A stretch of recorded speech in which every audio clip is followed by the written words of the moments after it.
Alors, dans le dossier, on avait le document 28,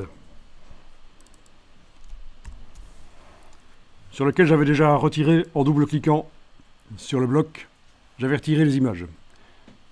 Juste pour vous montrer, je le refais ici. Document 27, il y avait encore les images. Avec la flèche noire, double-clic sur le bloc qui contient l'image. Est-ce que ça marche? Non, le calque est verrouillé. Je vais aller voir dans la palette des calques. Menu fenêtre calque. Le calque image était verrouillé. Donc, je vais déverrouiller aussi les fonds décoratifs, on ne sait jamais. Voilà. Comme ça, ils sont accessibles. Donc, le double-clic sur l'image du lion ici. Je suis bien rentré au niveau du bloc, du contenu, puisque je vois la dimension de l'image là, qui dépasse largement les dimensions du bloc qui contient le lion. Ça, c'est le bloc qui contient le lion, vert. Si je double-clique, je suis au niveau du contenu. Touche suppression. Sur le clavier, ça supprime.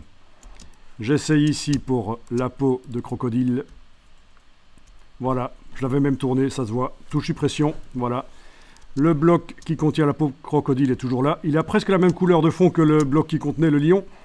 Donc dans la palette nuancier, menu fenêtre couleur nuancier, je peux aller mettre une couleur de fond différente. Comme ça, c'est clair que... Voilà. Donc je vais l'enregistrer ici. Je vais indiquer que c'est la version 29 avec test couverture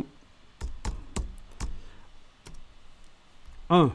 D'accord? Ou A, je vais mettre une lettre. C'est le test qui va s'appeler A.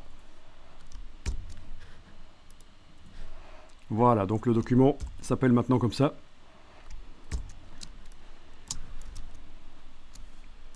Il est là.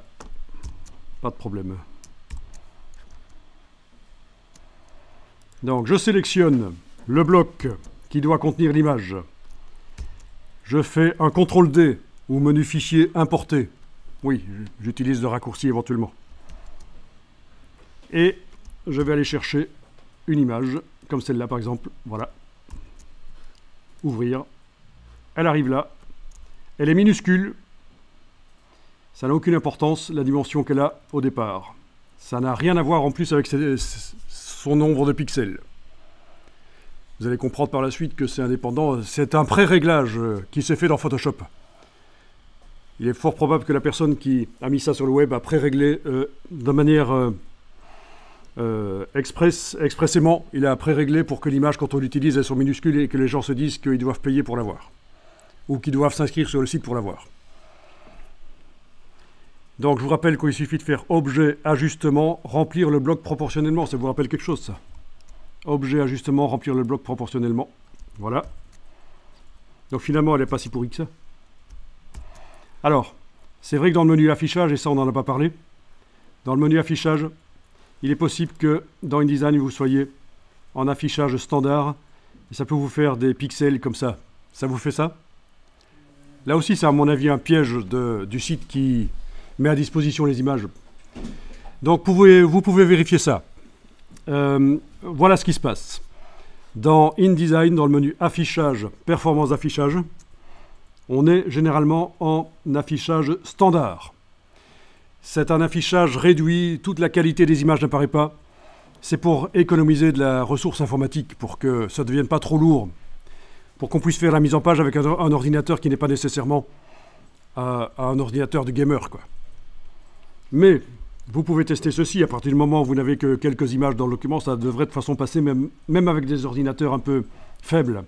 Affichage, performance d'affichage, vous pouvez demander affichage de qualité supérieure. Et là, vous êtes certain de voir l'image quasiment comme dans Photoshop à chaque fois. Allez-y, testez.